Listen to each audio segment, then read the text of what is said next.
Is Satan still the strongest demon? The answer is no, and I can prove it. But before I delve into that, let me explain why I've arrived at this seemingly audacious conclusion. Throughout various mythologies and religious texts, hell is traditionally depicted as a realm ruled by a powerful demon, with Satan often seen as its overlord. However, contemporary discussions and reinterpretations of these ancient stories challenge this notion. The exploration of this question begins with understanding that hell is said to be governed by 7 princes, each embodying one of the 7 deadly sins. Lucifer for pride, Mammon for greed, Asmodeus for lust, Leviathan for envy, Beelzebub for gluttony, Satan for wrath, and Belphegor for sloth. These princes, once known as mighty angels, fell from grace and took on their demonic forms, gaining dominion over hell and its tormented souls.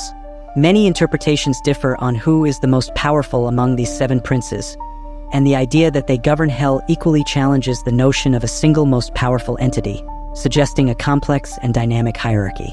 So the question arises, how do we determine who truly holds the throne? Initially, identifying the strongest demon among them seemed straightforward. I delved into various texts and historical accounts, seeking clues about their origins and past might. Ancient scriptures, medieval grimoires, and modern interpretations painted a picture of these beings' immense power and influence. The works of Dante Alighieri, John Milton, and various religious scriptures provided a foundation, but the real challenge lay in finding a contemporary lens through which to view these ancient beings. From the beginning, these mighty demons were known as some of the strongest angels, seraphim, cherubim, with Lucifer called the Light-bringer, an angel who had his own throne in the heavens. Next to him was Beelzebub, his right hand. While it's tempting to delve into every fallen angel, this topic focuses on the most powerful demon. So if you want to know more about these fallen angels, I've made a video about it, which I'll leave the link in the description.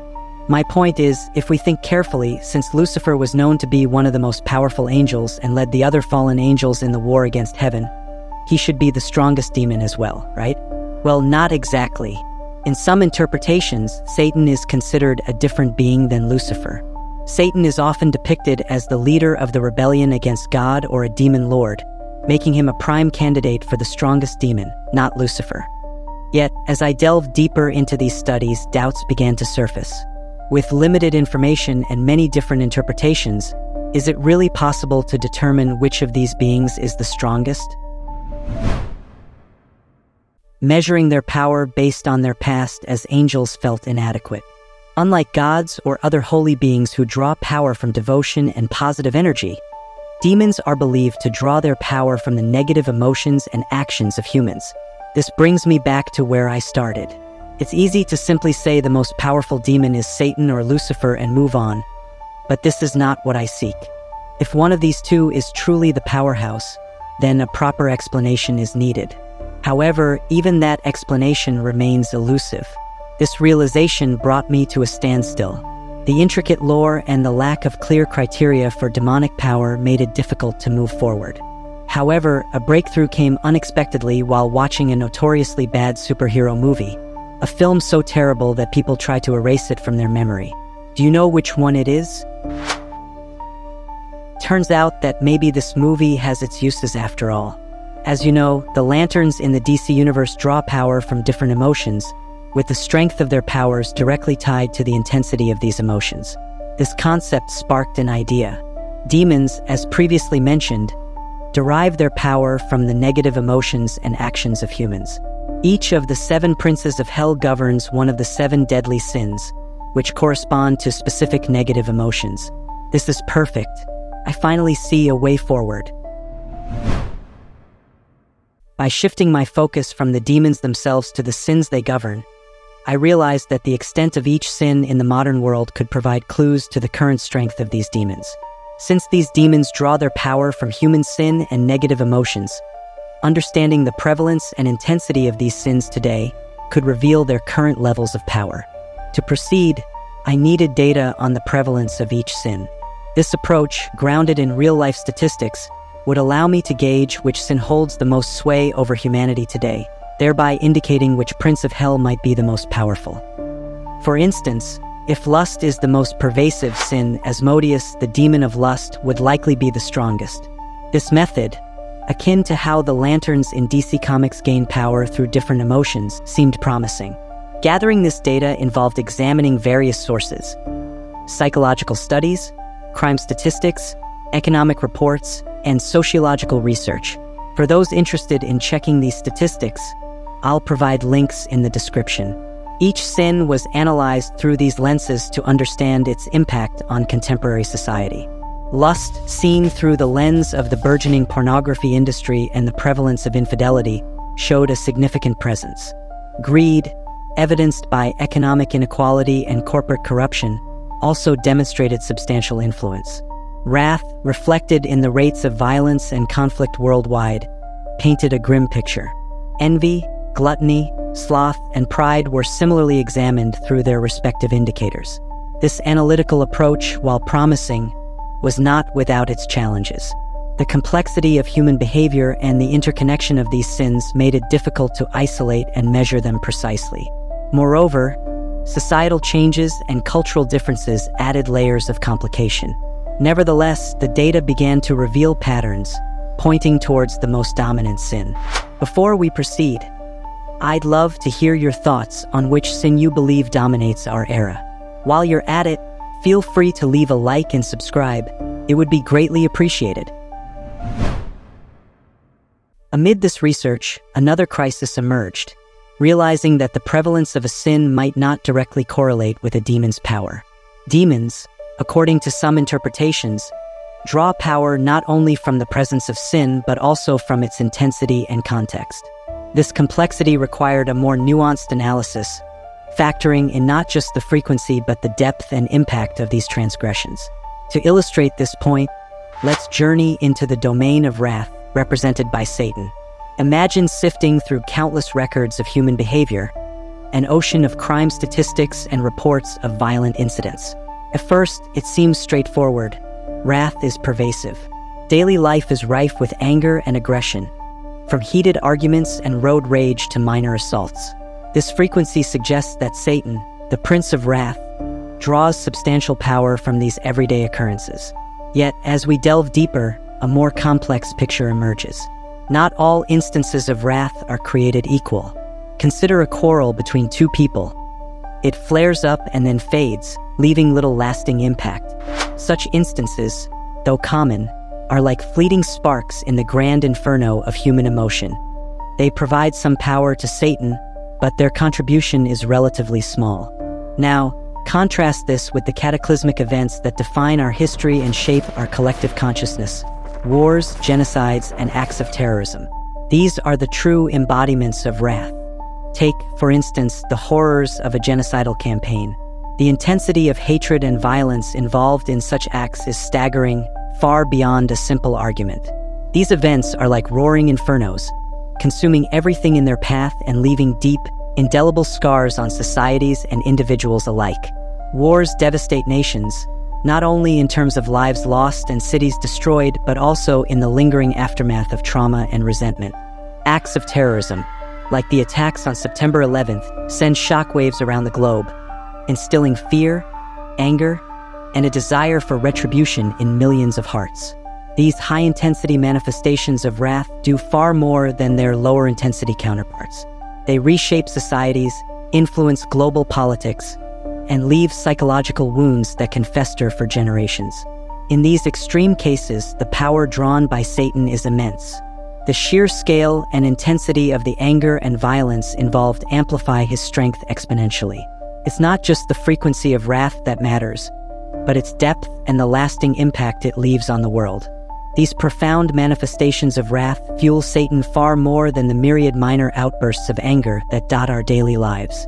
Through this lens, we see that measuring demonic power requires a nuanced approach. It's not enough to count instances of sin. We must also consider their intensity and the deep, lasting scars they leave. This understanding brings us closer to comprehending the true nature of hell's power dynamics, revealing the intricate ways in which demons like Satan draw strength from the darkest aspects of human experience.